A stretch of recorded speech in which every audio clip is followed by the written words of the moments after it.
మీరందరూ బయటకు వచ్చారు సరే, సొంత కుటుంబ సభ్యురాలు జగనన్న వదిలిన బాణం అని చెప్పి షర్మిల గారు పాదయాత్ర చేశారు 3000 కిలోమీటర్ల పైన రాష్ట్రం అంతా కూడా అన్న కోసం.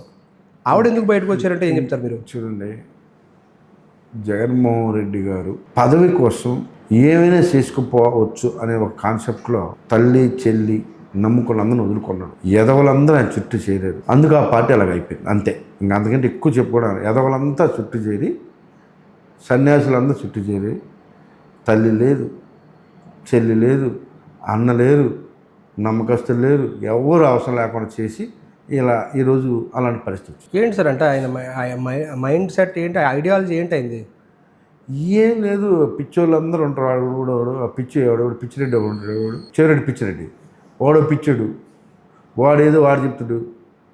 ఇంకా ఇలాంటి పిచ్చోళ్ళకి నలుగురు ఉంటారు. ఆ పిచ్చోళ్ళు ఇలా భజన చేస్తుంటే ఆ భజనలో పడిపోయాడు అంతే. ఆ భజనలో పడిపోయి అలాగైపోయాడు. సరే సార్, ఇప్పుడు వీటిని పక్కన పెడితే మీరు ఫస్ట్ రాజకీయాల్లోకి చిరంజీవి గారితో అడుగుపెట్టారు.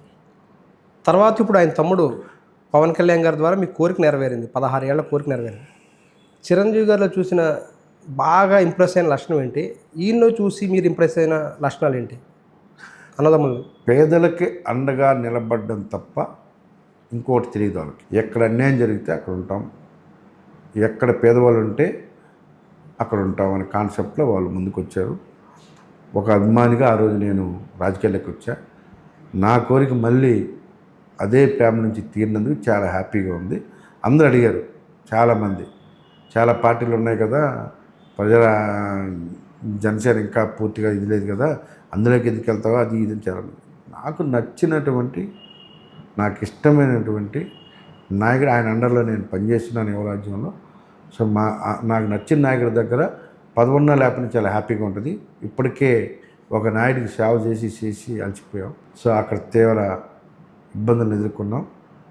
బయటకు వెళ్ళినప్పుడు కూడా ప్రశాంతంగా ఉండాలని చెప్పి నాకు నచ్చిన నా అభిమాని, నాకు ఇష్టమైన మా హీరో అండ్ నాయకుడు కాబట్టి ఆయన దగ్గరికి వచ్చి ప్రశాంతంగా హ్యాపీగా ఉన్నాం. చిరంజీవి గారిని దగ్గర నుంచి చూస్తారు కదా, దగ్గర ఆయనతో ప్రయాణం చేసిన సందర్భంలో ఆయన కూడా ఆయనతో అంటే మీకు గుర్తుండిపోయిన సంఘటన ఏమంటే చెప్పండి సార్. ఆయనతోటి మెమొరబుల్ సంఘటన అన్నీ గుర్తుండి, ఆయన కలవడమే మాకు గుర్తుండిపోయే సంఘటన.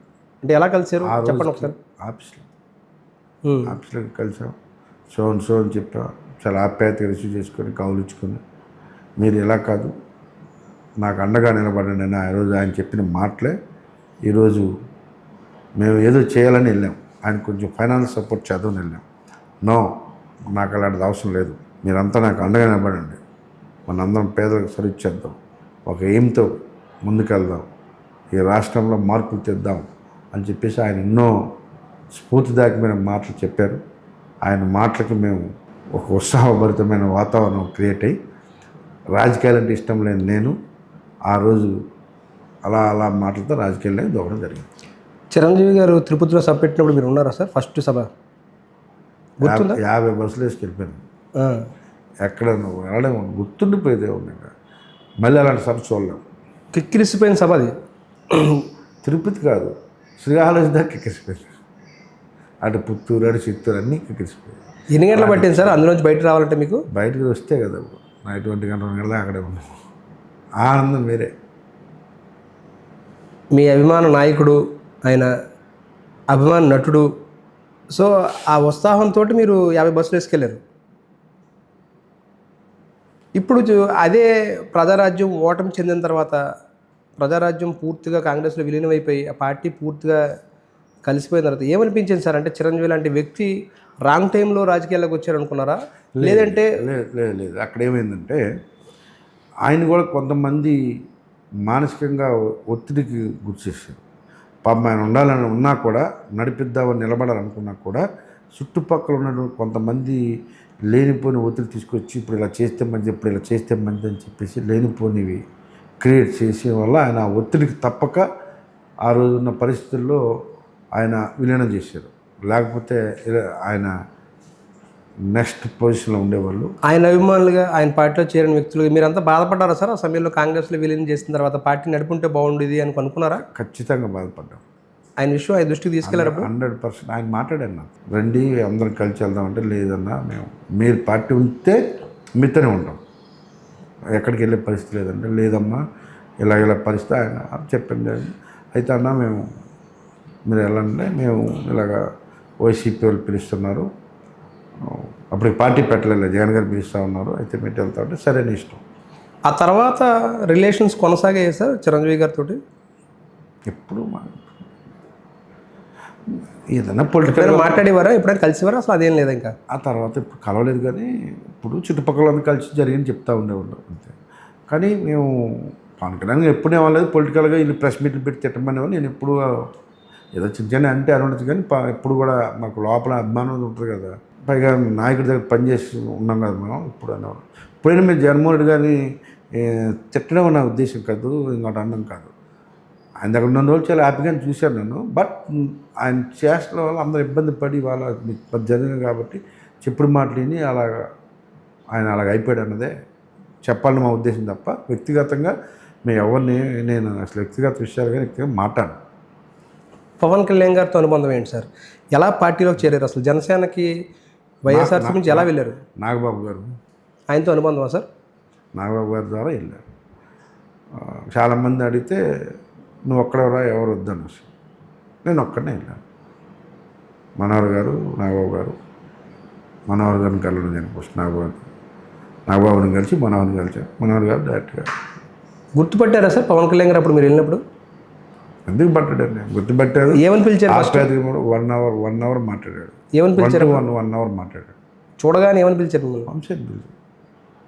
చాలా హ్యాపీగా ఉంది నువ్వు రావడం, మంచోడివి, ఆ పార్టీలోకి ఎందుకు వెళ్ళావు అసలు, ఆ పార్టీ అంటే ఆ రోజున్న పరిస్థితులు అన్నా అని చెప్పాం.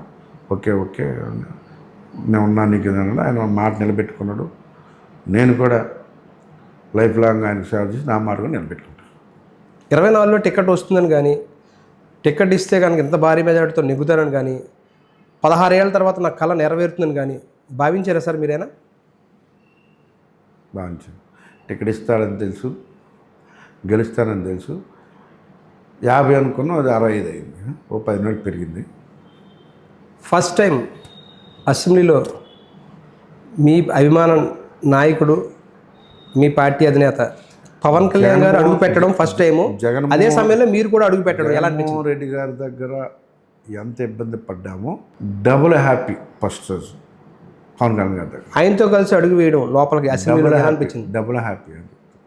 ఆయన అక్కడ వైసీపీలో నరకం చూస్తే జనసేనలో ఒక హ్యాపీనెస్, ఒక ఉప్పొంగిన సముద్రం ఎలా ఉంటుందో అంత భావోద్వేగాలతో చాలా హ్యాపీగా మర్చిపోలేని మూమెంట్ సార్ అది. ఇప్పటికీ జగన్మోహన్ రెడ్డి గారి దగ్గర అపాయింట్మెంట్ ఏ విధంగా అయితే అవమానం మర్చిపోలేమో, పవన్ కళ్యాణ్ గారి దగ్గర ఎంత హ్యాపీగా అడుగుపెట్టామో ఈ రెండు మర్చిపోలేము. ఇటు హ్యాపీనెస్, అటు అవమానం, అవి రెండు నేను మర్చిపోను, లైఫ్లో మర్చిపోను. ఫస్ట్ టైం నా ఫ్యామిలీ ఇప్పుడు నాతో పొలిటికల్గా బయటకు వచ్చిన ఫస్ట్ రోజు అదే, మొదటి అవమానం అదే, లాస్ట్ అవమానం అదే. ఎప్పుడు అసలు రాను. నేను అడుగుతాను, అసలు ఎందుకు ఇలా చేస్తున్నాడు, మీరు అంత అభిమానంగా ఉంటారు, మీకే ఇలాగ ఎందుకు ఆయన చేస్తున్నాడు అని చెప్పి వైపు బతిలాడితే తీసుకెళ్ళాడు. ఆమె రావడం కూడా మంచిదైంది నాకు, లేకపోతే నాకు ఇంట్లో ఇబ్బంది ఉండేది, మంచిగా వదిలేసి వెళ్తున్నామని. సో ఆ రావడం కూడా ప్రత్యక్షం చూశారు కాబట్టి అది కూడా ఒక అడ్వాంటేజ్, ఆయన గురించి తెలిసింది.